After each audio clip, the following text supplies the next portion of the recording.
Can I help you? I know that it's loud out there and it can be tiring walking around the museum, especially if there are crowds to compete with, but this area is for employees only. You can go down the hall and you can set up a tour with a tour group or get one of those pamphlets with the museum directory on them at the information desk. I might have a spare one of those. Hold on one moment. My desk is a little bit cluttered. Let me see.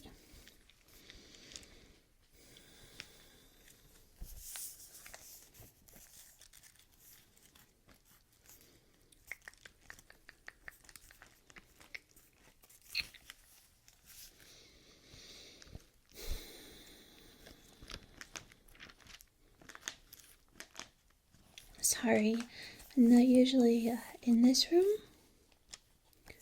so I am unfamiliar with the territory.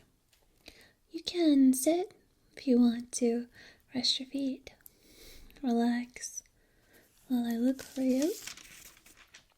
Save you some time if I can find it, and some energy.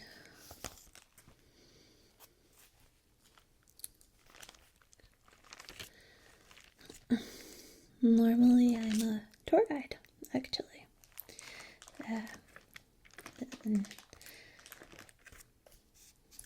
Until I was deposed. You know, there's a difference between being able to recite facts and loving what you're talking about. And I love what I talk about here. When I think of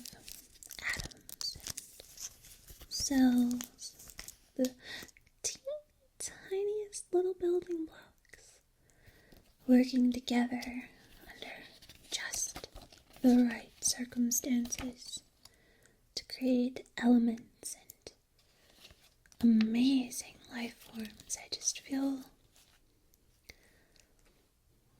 lucky that I get to know about them and see what we came from as a planet. See things from outside of our planet. It's wondrous, you know? And sometimes I feel so lucky that I need to touch the exhibit. I just want to touch time, you know? Feel things that are amazing. Things I'll never get to see alive. And sometimes I get in trouble for touching them. And I get put in an office.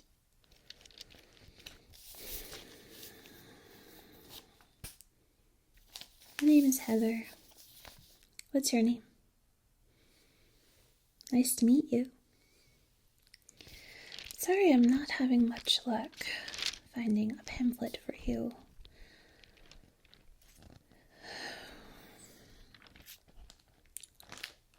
Hold on to your butt.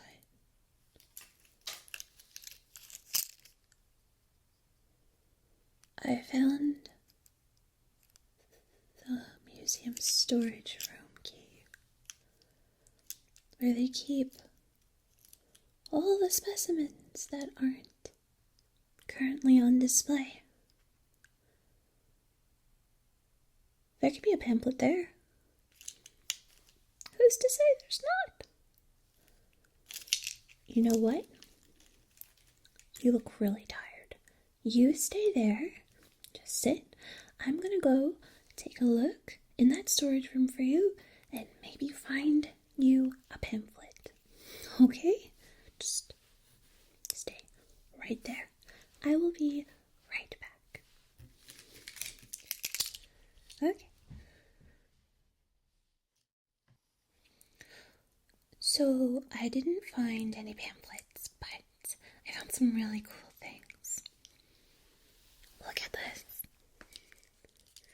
This is a giant squid beak. Genus Architeuthis lives in the deep,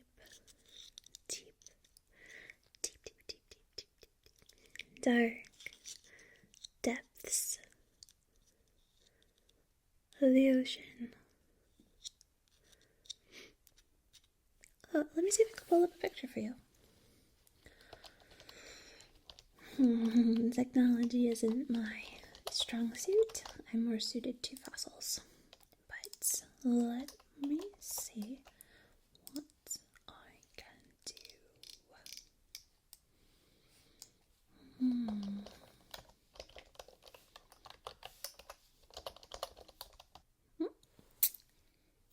Good. Alright. So, the largest giant squid ever recorded was 43 feet long and weighed almost a ton, but it's estimated that they can grow to be 50 to 60 feet long.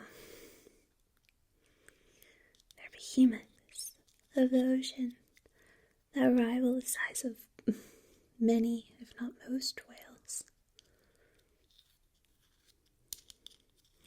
What we know about them largely comes from carcasses that wash ashore. But in 2012, at Japan's National Science Museum, they recorded a live giant squid in its natural habitat. They weren't the first to mention giant squid. Way back in the 4th century BC, someone named Pliny the Elder wrote about a massive squid in his natural histories. He said it had 30-foot long tentacles and weighed 700 pounds.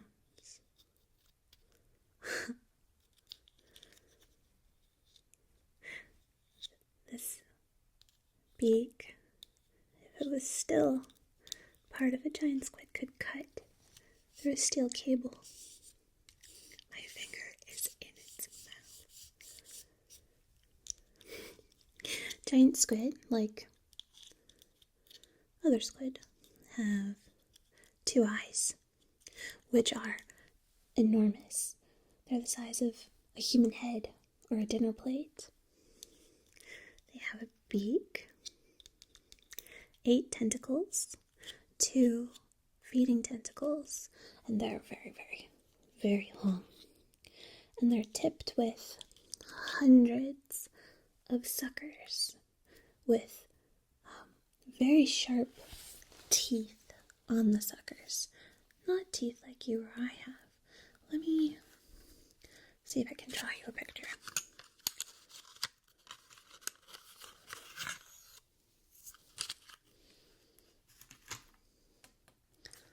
Use this for the kids.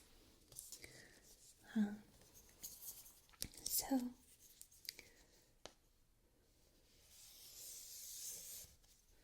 the suckers are just a circle, and then they have these little spikes all around them, And there are hundreds of these sharp points on the suckers. And they don't look like much, but they are so sharp they can leave deep scars in the skin of sperm whales as they're fighting to escape the whale's mouth. Because sperm whales eat giant squid.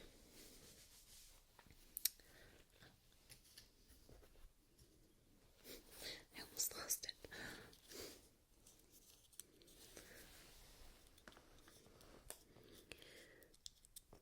Here, have a closer look. So the giant squid uses 8 meaty arms sprinkled with these 2-inch wide toothed suckers. And they transport their prey from the feeding tentacles to the sharp beak. And this may look small to you in this form, but while it is attached to the squid, there's white muscle the size of a softball surrounding the beak, and the beaks are so strong. As I stated, sperm whales eat giant squid, and we know this because we find the giant squid beaks in their stomachs. They don't break down. It's sort of amazing. They are difficult to scratch or dent. They're resistant to fractures. And the combination of properties that they are made from makes the beak harder to deform than many metals and polymers. And that's pretty amazing because the beak itself doesn't contain any minerals or metals. It is made solely of organic chemicals, which makes it a marvel of precision bioengineering. The giant squid's eyes are the largest in the animal kingdom, allowing them to see in the dark of the ocean. And if we were to go down there, we would see nothing. We would see pitch black. But they can see lots of things, including bioluminescent prey and predators, as well as things we might not even know about yet. They can see secrets. The squid's brain is shaped like a donut, and its esophagus runs through the donut hole in the middle. The main part of the body is called the mantle, and it contains all the basic organs. And on the body's underside, or the undercarriage, is the funnel. It's also called the siphon. It pumps water and other fluids. It's sort of a multi-purpose tool. It allows the giant squid to move through the water by jet propulsion, exhale, lay eggs, expel waste, and of course, squirt ink. Do you want to see what else I found? Let me pull up a picture. I'll give you a hint. It's another creature that lives in the ocean.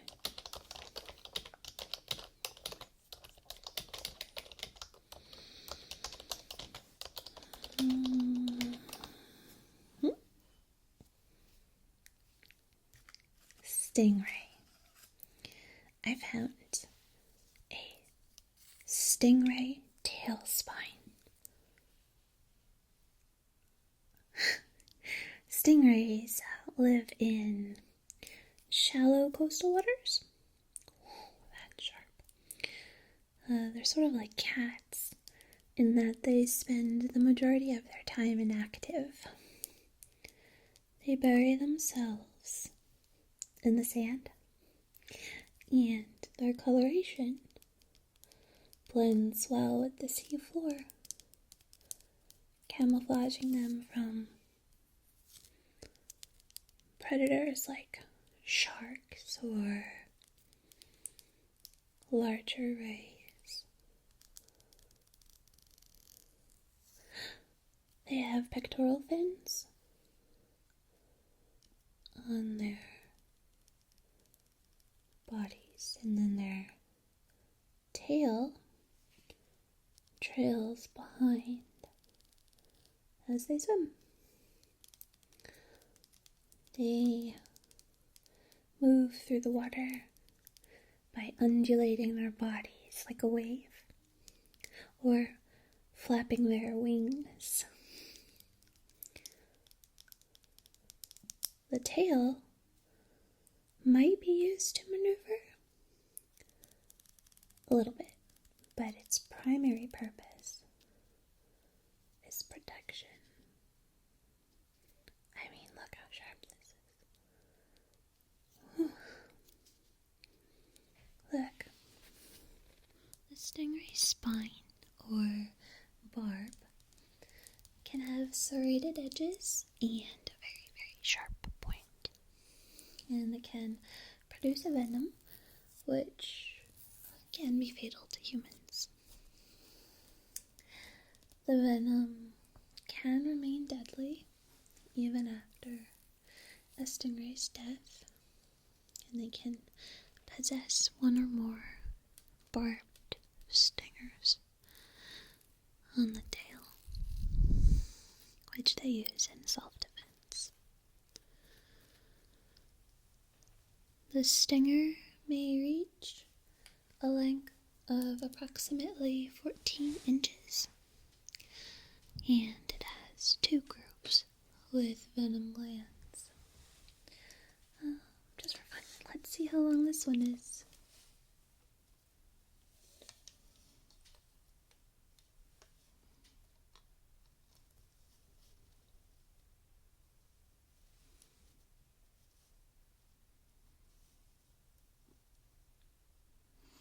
Almost 8.5 inches.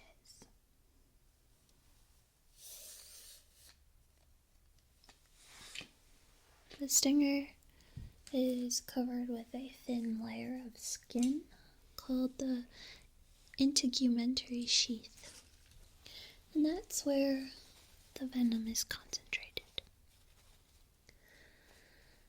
Manta rays and porcupine rays do not have stingers, though stingrays are not aggressive in interactions with human beings.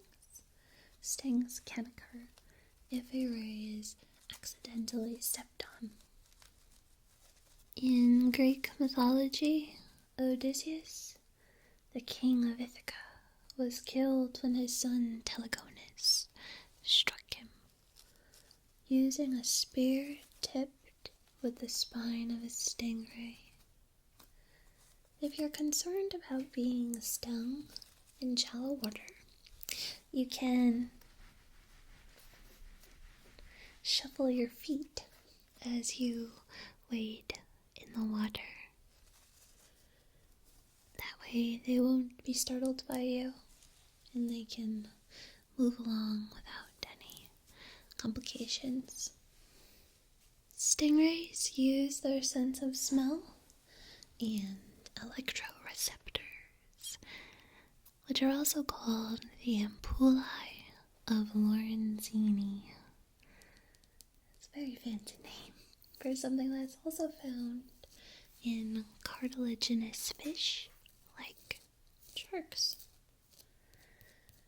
These electroreceptors form a network of jelly-filled pores that help fish to sense electric fields in the water, even if they cannot see the prey. Stingrays feed on mollusks crustaceans and other small fish.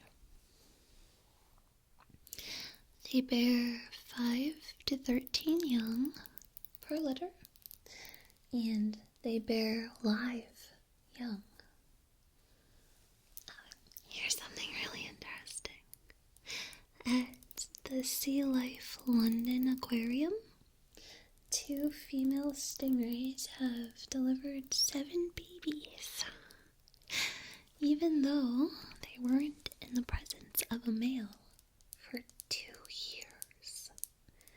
Scientists say that rays can store sperm and not give birth until they decide the timing is right. Isn't that incredible?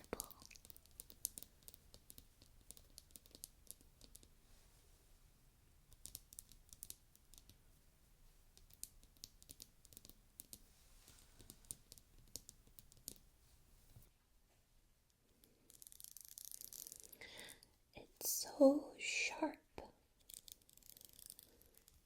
It's incredible.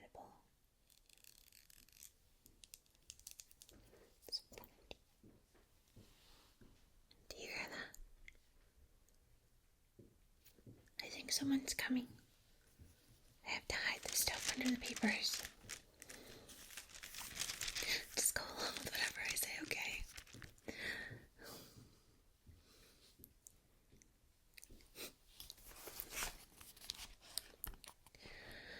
Okay, so you're going to make a left out of this office. I'll draw you a map.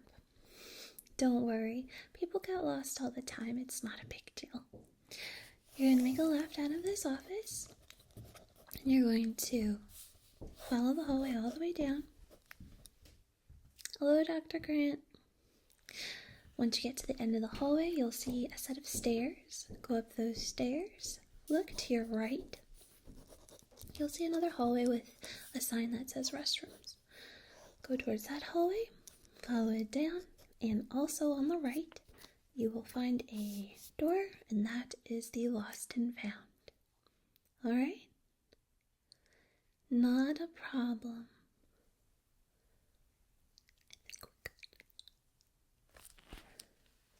This is your map.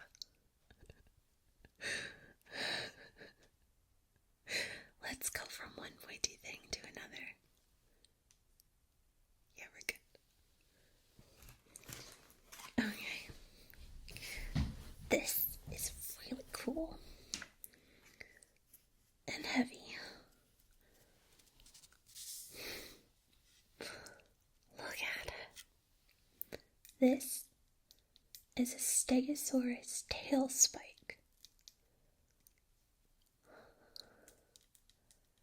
Stegosaurus was a large dinosaur that lived about 150 to 155 million years ago in Western North America. Let me show you a picture.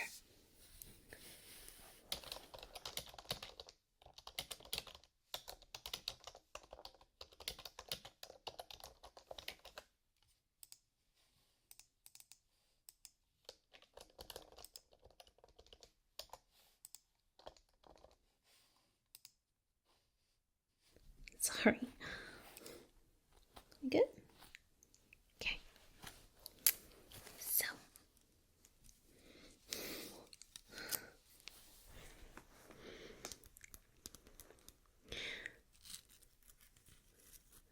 Stegosaurus lived in the late Jurassic period.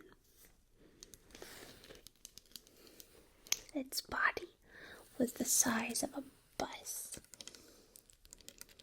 And it had 2 rows of bony plates on its back that made it appear even bigger.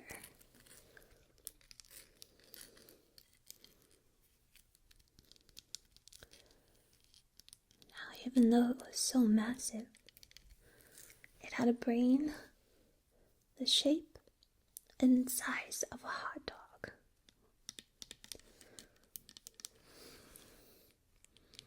Stegosaurus means roofed lizard,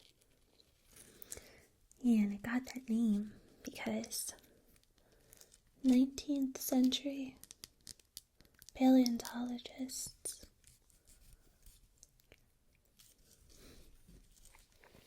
believed that the plates on its back were flat, like roof shingles. And plates are made of a bony material called osteoderms, and they have, or had, lattice-like structures and blood vessels. And scientists debate about the purpose of the osteoderms, plates. They're also called scutes. Some scientists believe that they were for temperature regulation. Other scientists believe that they were for display purposes. Display purposes meaning species identification or trying to attract a saucy Stegosaurus mate.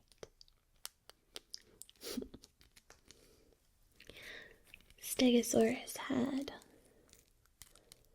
spikes at the end of its tail.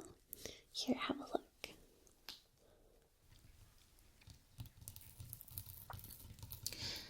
Scientists began calling the spikes thagomizers after a Far Side cartoon showed a group of cavemen calling the sharp spikes thagomizers. It is believed that these spikes were used for defense against predators because about 10% of spikes found are damaged at the tip, and scientists have found Allosaurus fossils, who is Stegosaurus' main predator, with puncture wounds from thagomizers. Allosaurus looked similar to Tyrannosaurus Rex, but it existed millions and millions and millions of years before Tyrannosaurus. Stegosaurus was an herbivore. Unlike other beaked dinosaurs like Triceratops, Stegosaurus didn't have strong jaws or grinding teeth. Its jaws only allowed for up and down movements, and its teeth were rounded. Stegosaurus had a very, very weak bite, weaker than a human being's bite. But it had cheeks, which gave it room to chew and store more food, sort of like a gigantic, scaly chipmunk. Stegosaurus most likely ate low-lying bushes, cycads, ferns, mosses, tree stars, conifers, and even fallen fruit.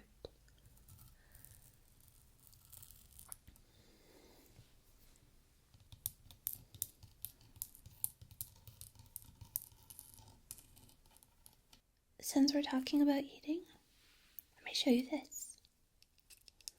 This is a Nile crocodile tooth. Look how big it is.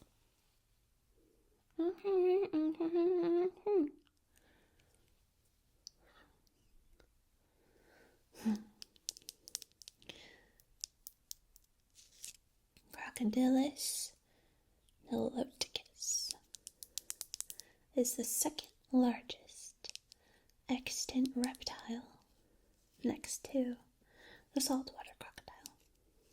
It can grow up to 20 feet long and almost 1,700 pounds. It lives in sub-Saharan Africa, Nile Basin, and even in Madagascar, in rivers and mangrove swamps. Nile crocodiles have nictitating membranes. Let me show you a picture.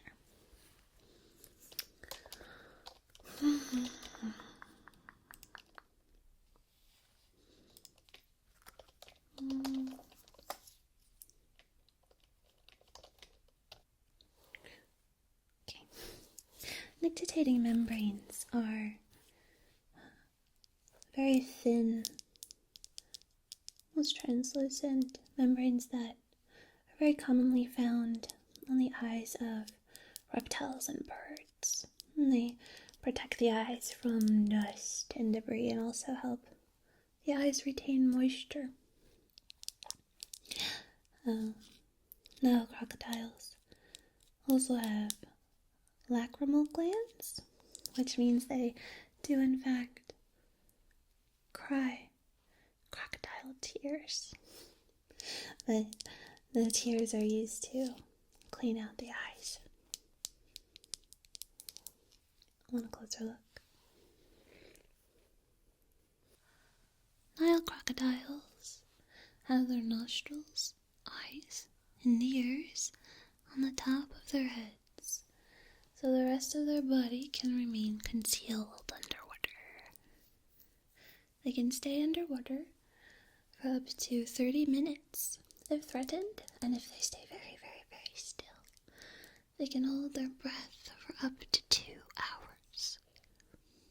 They have an ectothermic metabolism, so they can survive for long periods between meals. The diet of the Nile crocodile is diverse, to say the least. It will eat almost anything that crosses its path.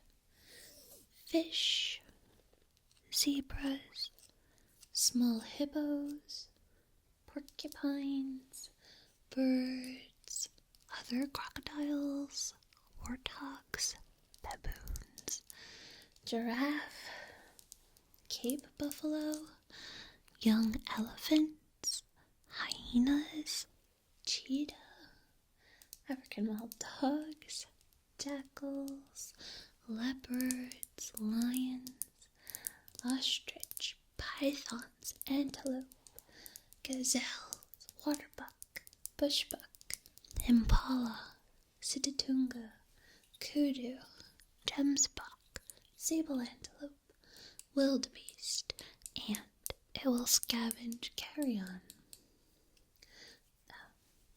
That's another word for deceased animals.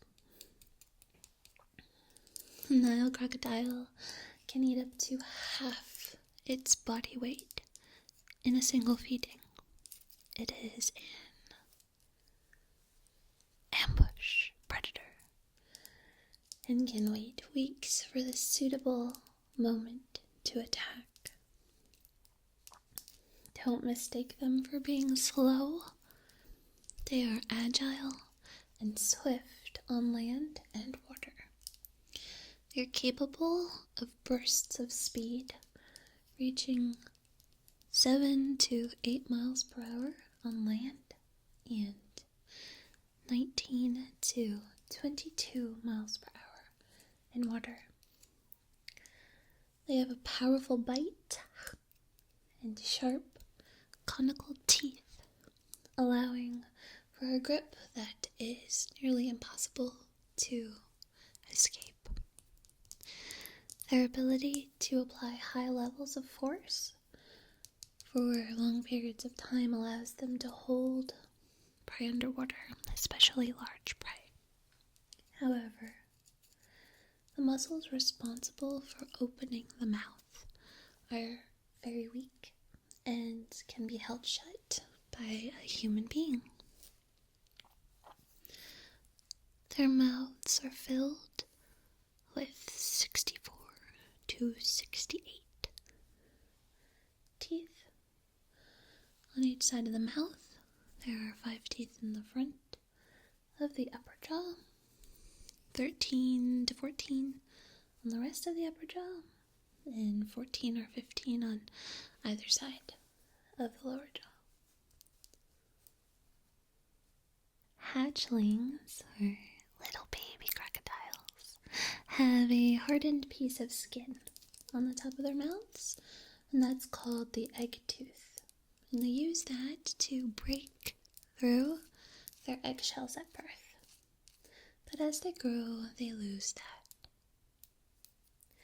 Mother and father Nile crocodile parents guard their nests until their eggs hatch, and they will often roll the eggs gently in their mouths to help hatching babies emerge. Despite their massive sizes, a Nile crocodile egg is no larger than that of a goose, which I also took from storage.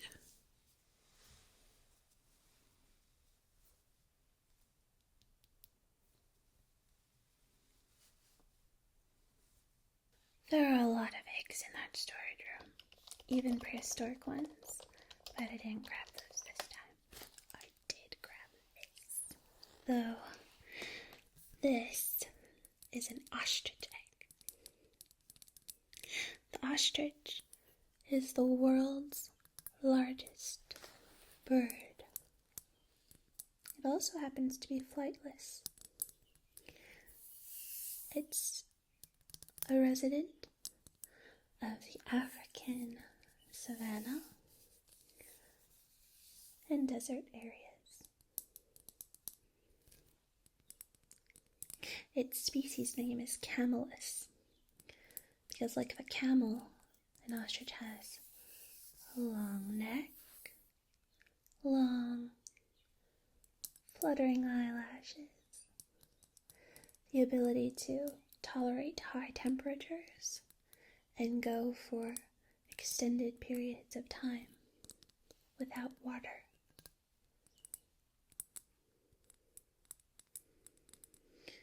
Ostriches get most of their water from plants that they eat.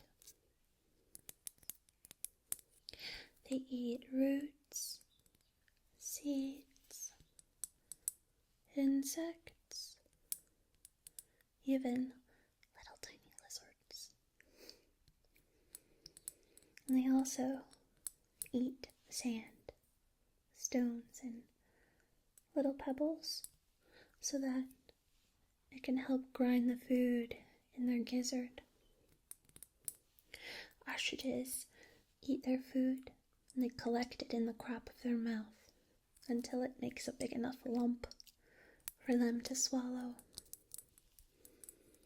Their intestines are 46 feet long. And that's so they can absorb as many nutrients as possible. Even though they're flightless, ostriches are strong runners. They can run 43 miles per hour.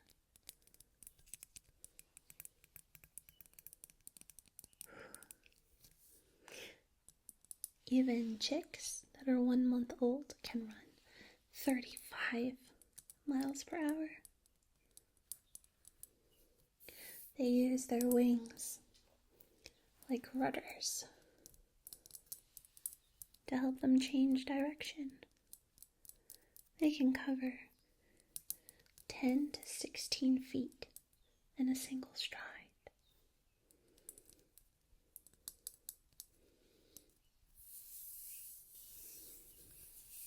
Have a look.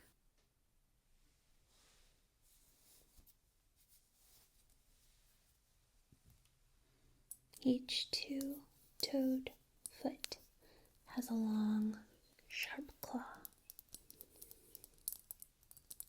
And their legs are so powerful, their kick can kill a human being or even other predators like lions. Alpha males maintain these herds and mate with a group's dominant hen and other hens in the group. Wandering males may also mate with hens, but not with the dominant hen. All the group's hens place their eggs in the dominant hen's nest, but hers are given priority in the prominent center space, so they have the best chance of hatching. Even though the eggs are combined, each female can identify her own eggs.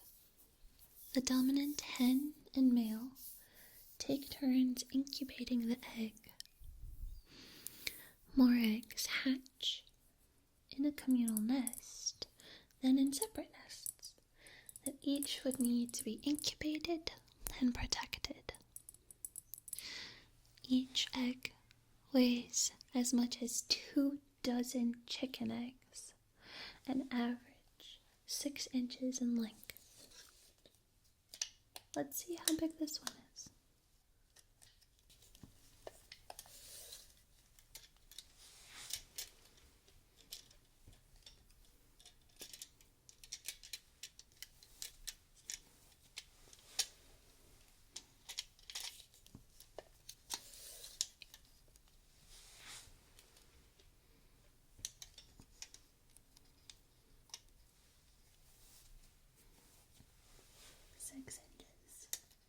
Well, even though the egg is so large, they are small in relation to the size of the adult.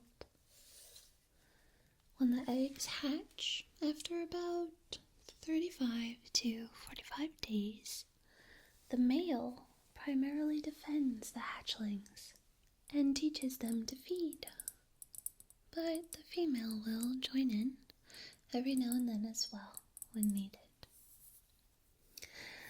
Ostriches do not bury their heads in the sand. When threatened, ostriches will lie low and press their long necks to the ground in an attempt to become less visible. Their plumage blends with the environment, and from a distance it gives the appearance that they have buried their heads in the sand.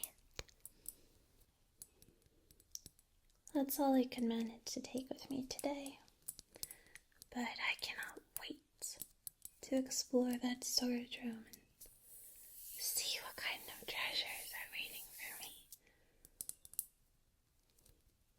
I have to admit, it would be more fun if I had someone to show the specimens to. Do you think you would want to come back? Think of it as a tour of the museum without all the walking. I'll even give you a pass so that you won't have to pay an entry fee. Here. I hope that you'll come up and see me sometime. It'll be our secret. Shh. The park is open.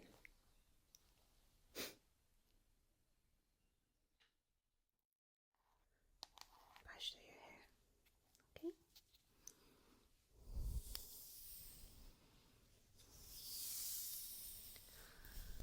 Nice and slow. This isn't for